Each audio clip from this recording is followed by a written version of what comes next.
कहने के पहले माँ सरस्वती का एक छोटा सा स्तुति करता हूँ, क्योंकि वो विद्या की देवी हैं, उन्हीं के द्वारा हम आप एक दूसरे से जुड़े हुए हैं। शुक्लां ब्रह्म विचार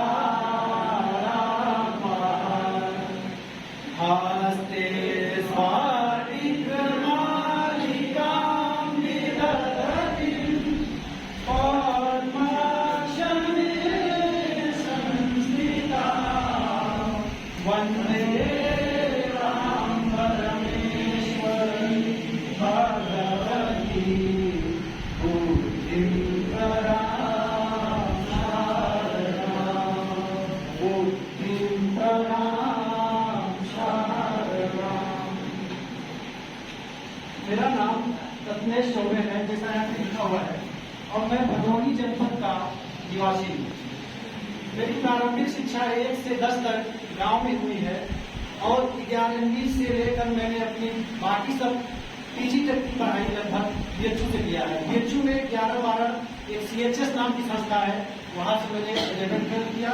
उसके बाद BA बीएचयू से, MA बीएचयू से, BEd महात्मा गांधी काशी किया। उसके बाद जब मैं MA कर रहा था तो उसी समय कोरोना काल आ गया था, और उसी समय 21वीं TGT का फॉर्म फिल हो गया था, एग्जाम सन्निकट ही था। तो जब एग्जाम हो गया, बीच में सेमेस्टर एग्जाम चल रहे थे, वो एग्जाम जब समाप्त हो गए तो हमको लगा कि हमको थोड़ा सा अपनी तैयारी के लिए प्रयागराज या कहीं अच्छे कोचिंग संस्थानों की तरफ रुख करना चाहिए। क्यों? क्योंकि मैं घर पे या अपने रूम में वो अपने पढ़ाई से संतुष्ट नहीं रहता। तो मैं कोचिंग करने के लिए प्रयागराज आया। ये सत्य बात है कि मैं संस्कृत गंगा आदरणीय गुरु जी के माध्यम से पढ़ना चाहता था ऑफलाइन, लेकिन कोरोना काल था, उनकी कोचिंग चल नहीं पाई, वो ऑनलाइन के माध्यम से पढ़ा रहे थे। तो हमको पढ़ना ऑफलाइन था, तो हमने कोचिंग 1-2 मित्र से जो यहाँ पे पहले थे उनसे पूछा कि आप हमको अच्छे से बताइए कि कौन सी कोचिंग एकदम अच्छे से पढ़ाई जाती है ऑफलाइन के माध्यम से, क्योंकि हमको पढ़ना ऑफलाइन था। तो गुरु जी को बताया गया, गुरु जी का नंबर प्राप्त हुआ, यूट्यूब से प्राप्त हुआ, गुरु जी के सन्निकट में आया, गुरु जी से पूछा। तो यहाँ पे जिस दिन से वो पहला बैच स्टार्ट हुआ उसी दिन से मैं कंटिन्यू कोई किसी प्रकार का बाधा या एक्सक्यूज नहीं मिला।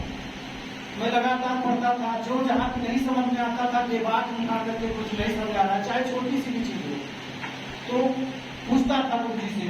पूछने के क्रम में जब धीरे धीरे आप लोगों के बीच में बैठता था तो समझ में आई कि मेरी औकात क्या है, हमसे तेज बच्चे कितने हैं, हमसे नीचे कितने हैं, हमारे बराबर कितने हैं। तो इतने लोगों के बीच में बैठकर मेरी औकात, मेरे स्टैंडर्ड समझ में आ गया कि हाँ ठीक। समय बीतता गया, लगभग 1-1.5 साल के बाद गुरु जी से लगातार जुड़े रहे। गुरु जी से एकदम घर जैसा हो गया था, गुरु जी के घर भी जाना हो गया, लगभग 1-2 बार हो गया था। और गुरु जी के यहाँ से एकदम जुड़ गए थे। पेपर बनाना, संडे को क्लास करना, संडे को क्लास में व्याख्या सुनना, और कितना मार्क्स आ रहा है गुरु जी घबराते पूछते थे बाहर गेट में। कभी अच्छे भी आते थे, 112, 15, 20, 21, तो कभी पेपर टाइम कर गया थोड़ा कम हो जाता था। तो लेकिन जितना भी था बताया जाता था, और उसी में पेपर भी करवाना, गुरु जी कहीं मान के चले जाते हैं, थोड़ा सा व्यस्तता के कारण पेपर भी सब कुछ होता था।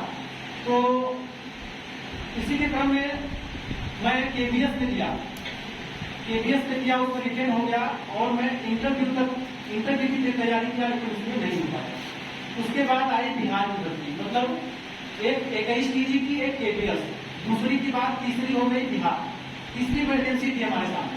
और हमको ये था कि अब हमारे साथ वाले लगभग हो जा रहे हैं, हम ही क्यों पीछे हो जाए। तो पूरी जोर लगा के रात में लगभग 12-1-1.5 बजे तक TGT के यूपी TGT के प्रश्न पत्रों को देखना, उनका व्याख्या पढ़ना, PGT के प्रश्न पत्र को देखना, उनका व्याख्या पढ़ना। जैसे गुरु जी बार बताते रहते हैं कि प्रश्न पत्र तैयार कर लीजिए, अच्छा हो जाएगा और सबसे आप अलग हो जाएंगे। उसका व्याख्या देखना, कई सालों में जो प्रश्न आए हुए हैं उनको देखना, उनका व्याख्या सुनना, उनका व्याख्या कर पढ़ना। तो इस प्रकार से पढ़ता मैं। और संस्कृत का छात्र था तो जीएस के थोड़ा सा कठिन था हमारे लिए, लेकिन हालांकि बीएचयू से पढ़ा हुआ था तो वहाँ पे भूगोल सब्जेक्ट भी था मेरा यूजी में, तो वहाँ से थोड़ी सहायता मिली, थोड़ी सी अच्छे लोगों का मिलाप हुआ, वो लोग अच्छी अच्छी किताब बताए, उसको पढ़ के भी अच्छा हो गया। और मेरा बिहार में तीनों पद पर हुआ था, यानी 6 to 8 में पटना जिले में, 9-10 में कटिहार जिला है, और 11-12 में। तो इस प्रकार से मैं सफल हुआ। इस सफलता में आदरणीय गुरु जी का तो बहुत ही ज्यादा, मतलब क्या कहें, एकदम मतलब एकदम हाथ समझ लीजिए, चाहे समझिए, सब कुछ है, शरीर ही है। तो गुरु जी के लिए मैं बस ऐसे प्रणाम करूंगा। और यूनिक चीज में जैसे गुरु जी जो अक्षरशः लाइन बाय लाइन पढ़ाते हैं, जो सूत्र बताते हैं, जो यूनिक चीज में जो अक्षरशः लाइन बाय लाइन पढ़ाते हैं, एक एक सूत्र बीच में बता देते हैं, उसको आप लोग ध्यान से पढ़िए, क्लास मत छोड़िए। पहली बार आप कुछ नहीं कर सकते, पैर गड़बड़ है, आगे पीछे बैठ कर सुनिए क्लास में। सुनने मात्र से भी सफल हो जाते हैं। हमारे अग्रज फिर कोई गुरु जी नाम बताए थे था, वो वही पीछे बैठते थे, वो बस केवल आके सुनते थे, वो सुनने मात्र से ही अच्छे पद पर इसमें चयनित है, उनका नाम अभी नहीं याद है, लेकिन वो चीज हमको इंस्पायर। आपके नाम ही राशि हैं। अच्छा, रत्नेश सिंह, रत्नेश सिंह सर मिर्जापुर में चयनित हैं। हाँ, तो वो मात्र सुनने मात्र से उनका चयन हो गया। TGT दो हमको इंस्पायर करती थी कि हम चाहे जैसे जो भी हो जाए, बारिश आ जाए, ठंडी आ जाए, बहुत तेजी से ठंडी हो, लेकिन हमको जाना है, कुछ नहीं करना है, केवल सुनना है। और वो चीजें मैं आज भी पटना में बैठ के मिस करता हूँ, शायद गुरु जी का सुनने के लिए, लेकिन नहीं मिल पाता। ऑनलाइन मिलता है, सुनते रहिए। अच्छा, कुछ प्रश्न हम लोग रखेंगे और 2-4 प्रश्न ये विद्यार्थी भी रखेंगे। सवाल यह है कि रेगुलेटरी मस्ट है एकदम, बहुत जरूरी है। और जो पढ़ाने में है, जो कंपटीशन का स्तर है, उस हिसाब से ये संस्था कितना जो है, कितना अंक देंगे आप, अंक कितना देंगे? जो कि कंपटीशन बहुत तगड़ा है, 15-15 लाख फार्म डले हुए हैं, जिसमें संस्कृत में कम से कम अगर 200-250-300 पद है तो लगभग कम से कम कितने लाख पड़े होंगे? 2 लाख से तो कम नहीं होंगे फार्म, 2 लाख से तो कम नहीं होंगे। तो कंपटीशन तगड़ा ही है। ऐसी स्थिति में मतलब यहाँ की कक्षा क्यों इतना इम्पोर्टेंट हो जाती है? सबसे प्रथम आप लोगों को अपने बुद्धि का प्रयोग करना है, अंधानुकरण किसी संस्था का, किसी व्यक्ति का, किसी समाज का नहीं करना है। आप अपने बुद्धि से देख लीजिए, उस संस्था में जाके और जो 2-12 प्लेयर उनको वहां पे जाकर देख लीजिए, आपको खुद समझ में आ जाएगा कहाँ जाना है। हमको लगता है आज इतने स्ट्रेंथ देख के कि आप लोग बहुत भाग्यशाली हैं। हमको लगा था कि 15 अगस्त का प्रोग्राम है, उसके बाद अच्छा प्रदर्शन करना हो जाएगा, सब घर चले जाएंगे, लेकिन बहुत अच्छा लगा। थाली बजाए तो भैया। इसी प्रकार से रोज आते रहेंगे तो मैं दावे के साथ कर सकता हूँ कि आपके चयन को कोई रोक नहीं। उनको क्या, इन लोगों को और क्या देंगे आप? टेस्ट पेपर बहुत सारे लोग छोड़ते हैं, क्लास तो मस्ट है ही, जो टेस्ट पेपर रविवार को होती है उसका क्या योगदान रहता है? देखिए, आप किसी भी संस्था में पढ़ लीजिए, वो केवल आजकल के जो संस्थाएं हैं वो तो पढ़ाते हैं किताब में लाइन बाय लाइन वाइज, कहीं गाइड से कहीं कैसे भी वो पढ़ाते हैं, लेकिन टेस्ट में केवल गिने चुने संस्था है जहाँ तक हमें बात करते हैं। इलाहाबाद प्रयागराज में गिने चुने संस्थाएं हैं जो टेस्ट हर संडे कराती है शायद। उन सभी संस्थाओं में ये संस्था सबसे ऊपर है, क्योंकि हर संडे आप अपनी जानकारी इकट्ठा कर लेंगे, के बाद 1-2 दिन ग्रंथ तैयार हो गया, लेकिन आप उसको लगातार मानते रहेंगे अपने टेस्ट पेपर से, तभी आप सफल हो पाएंगे। क्योंकि बहुत ढेर सारी संख्या में और दूसरे छात्र हैं जो पढ़ रहे हैं, लगातार पढ़ रहे हैं, आप उनसे अलग कैसे होंगे? अपने आप को लगातार टेस्ट पेपर, लगातार कक्षा में आकर लगातार प्रश्न पूछिए, जहाँ भी आपको लगता है बोल दीजिए, आप प्रश्न पूछिए। अच्छा, अगला सवाल है, कुछ लोग आते हैं ट्रायल लेने, और एक दिन में ही उनको कंफर्म हो जाता है कि मुझे कुछ नहीं समझ में आ रहा है, उनको क्या कहेंगे? वो अपना समय कुछ दें कि बस एक दिन में ही चले जाएं बाहर? मैंने कहा कि आप किसी भी संस्था का, किसी व्यक्ति का, किसी समाज का अंधानुकरण न करें। ढोलक जो होती है उसको पकड़ने में भी समय लगता है, तो आप उस चीज को जाके देखिए कि वो संस्था इतना भिन्न क्यों, वो संस्था इस संस्था से भिन्न क्यों, ये संस्था उससे भिन्न क्या है, तो आपको खुद ही समझ में आ जाएगा। आपको लगेगा कि वहाँ पे मिल जाता है तो वहाँ पे जाना चाहिए, वहाँ पे कम है, वहाँ पे अच्छा महिलाओं की संख्या है तो वहाँ पे जाना चाहिए। ऐसा कुछ नहीं, आप अपनी बुद्धि का प्रयोग करके जाएंगे तो निश्चित ही सफल होंगे। ये तो गजब पंच नाम बताया। ठीक है, तो ऑनलाइन वालों के लिए भी जो दूर हैं नहीं आ सकते हैं, अन्य किसी भी जिले में या प्रदेश में हैं, बिहार में हैं, झारखंड में हैं, उत्तराखंड में, एमपी में, राजस्थान में, पश्चिम बंगाल में, उनको भी आप क्या कहेंगे? अपने जिले में, प्रदेश में जितने भी जिले हैं, उन दूर दराज जो रह रहे हैं, जिनको अभी तक संस्था पर विश्वास नहीं हो पा रहा है, उनको क्या कहेंगे? सबसे पहले मैं कहना चाहूंगा कि इस संस्था में ऑनलाइन या ऑफलाइन में कोई भी विभिन्नता नहीं है। ऐसा नहीं है कि जो ऑनलाइन बैठे हैं और जो ऑफलाइन पढ़ रहे हैं दोनों में अंतर है। कोई दूसरा कुछ पढ़ा जाता है, उनको कुछ दूसरे इंटेंशन से पढ़ा जाता है, वो दूर है, उनसे ज्यादा आत्मिक लगाव नहीं है, ऐसा कुछ भी नहीं। हमको लगता है कि जो ऑनलाइन पढ़ रहे हैं वो ज्यादा भाग्यशाली, क्यों? क्योंकि उनको थोड़े समय में अच्छी चीजें मिल जाए और उनको वो चीजें बार बार देखने का अवसर मिला। ऑफलाइन में क्या कि आप एक बार आए, एक दिन क्लास, तो आप लोग ऑनलाइन जो जुड़ना चाहेंगे उनके लिए तो बहुत ही अच्छा है। आप लोग जुड़िए और लाभान्वित। किसी का कोई सवाल हो? कोई सवाल है? लड्डू बंटवाई ठंडा है और ये लड्डू मिठाई है। बोलिए भाई, कोई कुछ पूछना चाह रहा है?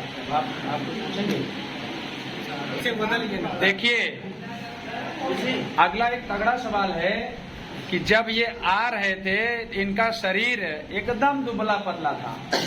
उसके पीछे मैं एक दिन बोला भी था कि नौकरी के बाद शरीर भी बदल जाती है, चेहरा बदल जाता है और थोड़ा सा भाव भी बदल जाता है। कुछ में नहीं। इनका जो है शरीर बदली बा, अभी भाव नहीं बदला बा। भाव बदला ही नहीं पाए, जबरदस्ती ना पाए, डांट वाट के हम डांटा एक बार, हम कहा नाक कटावा था। हमारी संस्था से आप सेलेक्ट हुए हो और अभी तक 1.5-2 साल बीत गया और आप यहाँ आ नहीं पा रहे हो, उन अन्य बच्चों को मोटिवेट नहीं कर पा रहे हो, तो आप हमारे यहाँ से सफलता लेने के बाद हमारा पढ़ाना व्यर्थ हो गया। तो कहे नहीं गुरु जी आओ, तो डांट खाए न तब आए न समय निकाल के। यद्यप समय नहीं था, मैं भी जान रहा था, समय बिहार में नहीं है, वहाँ छुट्टियां भी 1-2 दिन की मिलती हैं, तो कहाँ आदमी आ पाएगा। तो एक त्योहार था रक्षाबंधन, आ रहे हैं, ऐसे बहुत सारे लोग सफल हुए हैं। तो क्या आप और 2-4 लोगों का नाम जानते हैं जो और यहाँ सफल हुए हैं? कंचन सिंह और मुलायम भैया। आपको क्या पता है? यहाँ से एक आइडिया आपका बताइए, कितने लोग सफल हो गए बिहार में? हमको लगता है जो बिहार में परसेंटेज बताइए। अगर इस संस्था की बात की जाए तो 80 से 90% बच्चे सफल। 80 से 90% भाई साहब, जितने तो क्या केवल बिहार में ही सिलेक्ट होंगे? यहाँ भी झंडा गाड़ेंगे, यूपी में भी? जो यूपी का पढ़ रहा है उसको कोई भी राज्य रोक नहीं सकता अपने यहाँ, अगर वो ले रहा है। और आप यूपी पढ़ रहे हैं तो आप सोने की सुहागा है। बस आपके चेहरा बता रहा है कि आप सही पोस्ट कोई गड़बड़ नहीं होता है। आप सही समय पर सही नौकरी बहुत ही अच्छा प्राप्त कर चुके हैं। और शादी विवाह तो ऑनलाइन आपका इंटरव्यू जा ही रहा है, जो देखेगा जिसको लगेगा आपने परिचय दे दिया है वहाँ संपर्क करेगा। दूसरी बात, मोबाइल नंबर लिखा हुआ है। दूसरी बात, चेहरा आप खुद ही जानते हैं कि नौकरी की बात या नौकरी पहले कैसे थे, नौकरी की बात कैसे हैं। कुछ परिवर्तन हुआ है? कहते नहीं है, आप खुद ही शीशे के सामने खड़े हो जाइएगा, पुरानी फोटो देखिएगा। है अभी संस्था में जब आप पढ़ते थे तो 2-4 फोटो रखी होंगी किसी के पास, वो का ग्रुप में डाल रहा। तो और कुछ आप अपनी तरफ से इन लोगों को बस यही है कि आप हताश न होइए। आप 1, 2, 3, 4 या ये समझ लीजिए कि हमारी उम्र हो गई है या हमारे अंदर बाधा है हमारे पढ़ने पढ़ाने में, तो आप उस चीजों से हताश न होइए। आप जरूरी नहीं है कि एक दिन में ज्यादा पढ़ लें, बल्कि जरूरी ये है कि आप लगातार पढ़ते रहें। और क्या होता है कि कंपटीशन में बहुत ढेर सारे बच्चे बैठते हैं आजकल का जो समय है वो उसमें कंपटीशन में ढेर सारे बच्चे बैठते हैं और उनकी संख्या देख करके आज का प्रतियोगी बढ़ा जाता है। अरे इतने लोगों में हमारा स्थान दिख रहा है। मैं खुद ही जब लेने गया प्रवक्ता बिहार में तो इतनी संख्या में ढेर सारे लोग मिले। हमको लगा कि मेरा इसमें कहाँ जगह बन पाएगा भाई, इसमें सब उनके दराज हैं। कोई एक बहुत अच्छे पोस्ट पर, कोई PhD करके आया है, कोई कहीं प्राइवेट डिग्री कॉलेज में पढ़ा रहा था, तो उन सब की डिग्री को देख करके लगता था यार बहुत आगे है। तो अपने आप को कम नहीं आंकना है, लगातार पढ़ना है। आपकी जो कंटिन्यूटी है, जो कक्षक संस्कृति है, लगातार चलेगी, लगातार उस चीज को लगातार फॉलो करना है। आप निश्चित ही सफल होंगे। 1-2 बाधाएं आएंगी, जैसे हमारा 21 TGT में नहीं हुआ, TD में नहीं हुआ, तो हमको लगता था यार थोड़ा सा अपनी जो पढ़ने की चीजें हैं, पढ़ने का जो समय है उसको थोड़ा सा और बढ़ा देना चाहिए। जो कोचिंग में थोड़ा सा इधर उधर भागते थे, यहाँ बैठ ले वहाँ बैठ ले, थोड़ा सा बात करते थे, उनको नहीं लगता नहीं अब एकदम कॉन्सेंट्रेट होकर सुनना है, गुरु से प्रश्न पूछना है। प्रश्न गुरु जी बोलते थे, रात रात में जाके संस्कृत में बनाता था, गुरु जी को पता होगा ये बात। मैं संस्कृत में प्रश्न बनाता था, हालांकि थोड़ी बहुत त्रुटियां होती थी, लेकिन उससे लगातार सीखते चला गया। और आपके सामने